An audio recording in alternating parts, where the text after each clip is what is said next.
Hello guys, this was a very difficult night for Ukraine, but we fight back. And this was a very difficult week for Russia. Because thousands of Ukrainian drones kept demilitarizing legitimate objects deep inside the Russian Federation. And they actually had to close airports all around Russia, including those in Moscow, at least 3 times per week. And that is a very obvious demonstration of Russia's vulnerability. It can and will be defeated. They were so afraid of Ukrainian drones that even targeted their own aircraft Tu-134 in Tver region, forgetting one very important fact. We only visit military objects like a semiconductor plant or, for example, a cargo train that was carrying oil to the Russian invaders in Zaporizhia and Crimea territories temporarily occupied by Russia.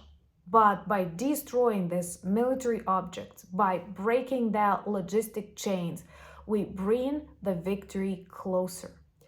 And today I want to start this video with love, actually.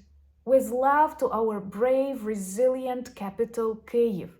The city that today celebrates 1,543 years. Kiev stood long before Moscow. And I'm sure Kiev will stand long after Moscow falls. Because by stealing our history, they cannot steal the qualities that are needed to build this history. Our love for freedom, our respect for human life, and our resilience and bravery. And I'm sure that in the years to come, all of us will need more of bravery and resilience. And I'm not just talking about Ukrainians. I'm talking about people of Europe, people of America, people of Australia, people of the world. Because with each Russian attack on civilian cities, on homes, when people sleep, we clearly see that this battle is not just between Russia and Ukraine, between democratic world and authoritarian regimes. It is between good and evil. And we can and must win. My name is Anna, I'm from Ukraine, I'm in Ukraine, and if you want to see the collapse of the Kremlin, subscribe, we will witness all of that together and discuss it with much pleasure on this channel. And during this week, I have informed you about a lot of important victories, by which I mean demilitarized, destroyed evil Russian objects that otherwise could have ruined cities in Ukraine, lives in Ukraine. And unfortunately, that is the strategy of the Kremlin, taking into account that Donald Trump wants money from Putin, because I don't see any other offers or prospects for the United States to cooperate with Russia, which is just 6% of the US GDP. I am sorry, but that is not an equal partner, so there should be something different. And witnessing this weakness, witnessing this misunderstanding between the democratic allies, well, Russia continues targeting Ukraine, and today that was one of the biggest combined attacks, drones, missiles, killing 12 and injuring more than 60. That is the way they congratulated us, perhaps with the day of Kiev, the capital, which they often name the mother of the Rus cities, forgetting that Rus is not Russia, just as Rome is not Romania. But Ukrainians are strong, Ukrainians are resilient, and we all here know really well that the only way to bring lasting peace to Ukraine, Europe, and the world is to defeat and demilitarize Russia. And that is exactly why we keep sending brave Ukrainian drones to the evil military objects inside Russia. And this was the week when they reported, I guess, thousands of Ukrainian drones doing the job in various districts of the Russian Federation. And now we may officially say that dozens of Russian regions are a war zone. Something that was totally impossible at the start of Putin's blitzkrieg turned into the new reality of Russians. Russians are lucky that we only target legitimate military objects, contrary to what they do in Ukraine, but we respect Geneva Convention, all the rules, and first of all, our own minds, souls, like we want to remain humans no matter what they do to us. But we keep protecting our territory, neutralizing these evil objects, like a semiconductor plant, or, for example, a very important military train that was operating on the temporarily occupied territory of Zaporizhia, connecting to Crimea also, and bringing the necessary oil to the invaders. After it was targeted, well, obviously there was a detonation. It is always like that with oil, but most importantly, this logistics chain was interrupted. Russians are very much afraid of Ukrainian drones. They are unprepared. Their air defense is super poor, and that is one of the reasons why they actually target their own aircraft to 160 or to 134. It's not yet confirmed, but the collapse of that aircraft is confirmed in Tver region, and even Russian publics say it was friendly fire. Not for the first time in this month, because they often target their own objects or drop bombs on their own regions, describing that as accidental descending. Well, many more to come, perhaps taking into account their negligence. Remember to subscribe to demonstrate your solidarity with Ukraine, and please share these videos if you share my opinion. It is also important to know that today, they again had to close airports in Moscow, and that is always a huge problem for the Putin's regime, because if they care about any cities in Russia, that is Moscow and St. Petersburg.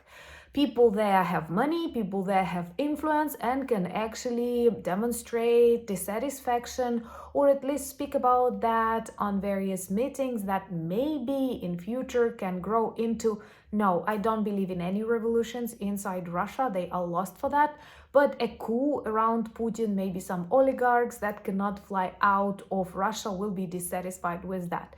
And come on, I am sure it's quite obvious for more or less sane people that Russia now is a no-fly zone. They destroy their own aircraft, like the above mentioned Tu-134. They don't have money and opportunities to maintain their planes. They keep talking about the need to lift sanctions, but at the same time do everything for the sanctions not to be lifted. It is just the weakness of Donald Trump that can lead to such options discussed, because it's so insane when he wants to impose tariffs on the European Union, but he actually wants to lift sanctions from Russia on days like today. That is just a sin. It's not just a crime. It's very obvious and very wrong.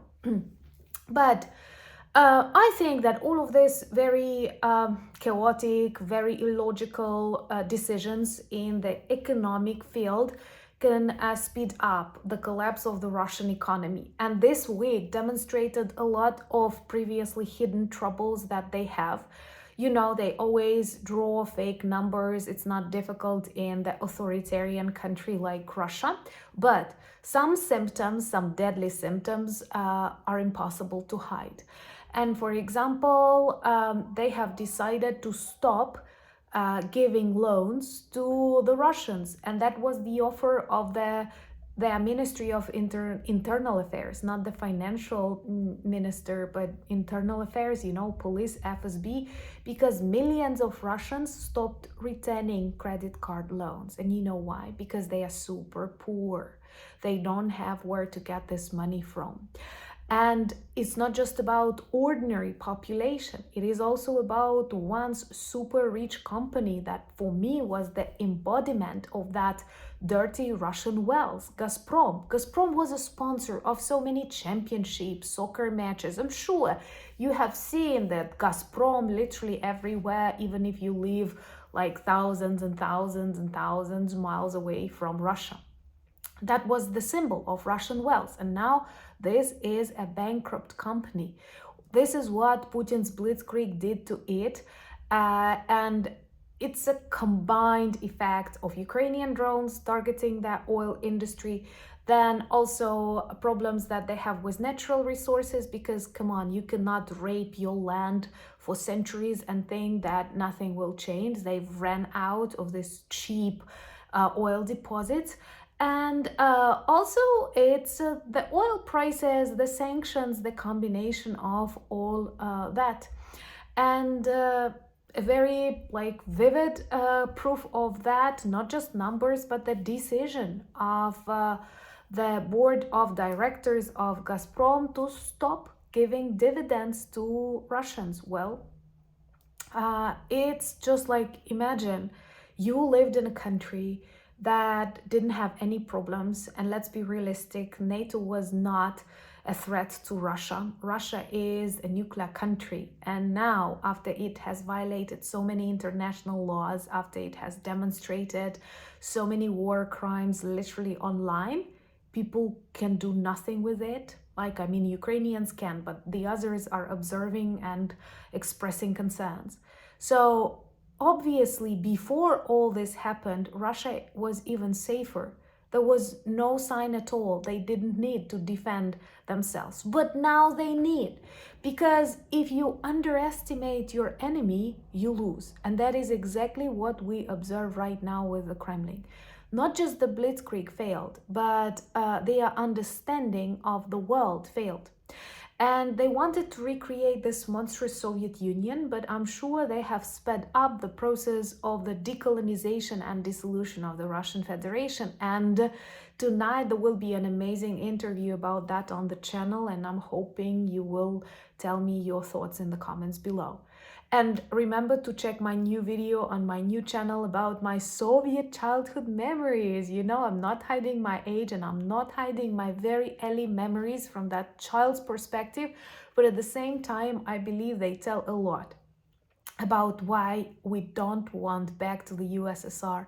Not people from Ukraine, not people from Moldova, not people from the Baltics. Trust me, we know how deadly it is to live under the Kremlin rule. And that is why we fight against that.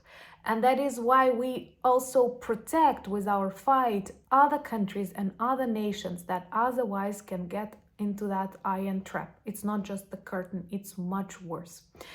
So remember to subscribe to my social media, Instagram, Threads, Blue Sky, Discord, X, all the links in the description of this video, together with the link to our merch shop, where we have a lot of good items that work well as reminders and conversation starters about Ukraine.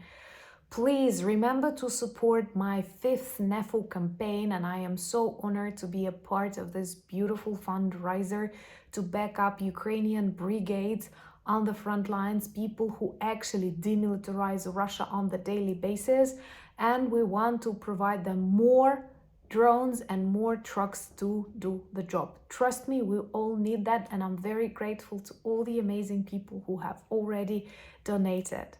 And thank you for buying me coffees, becoming my patrons and sponsors of the channel, but most importantly, thank you for being friends of mine, friends of Ukraine.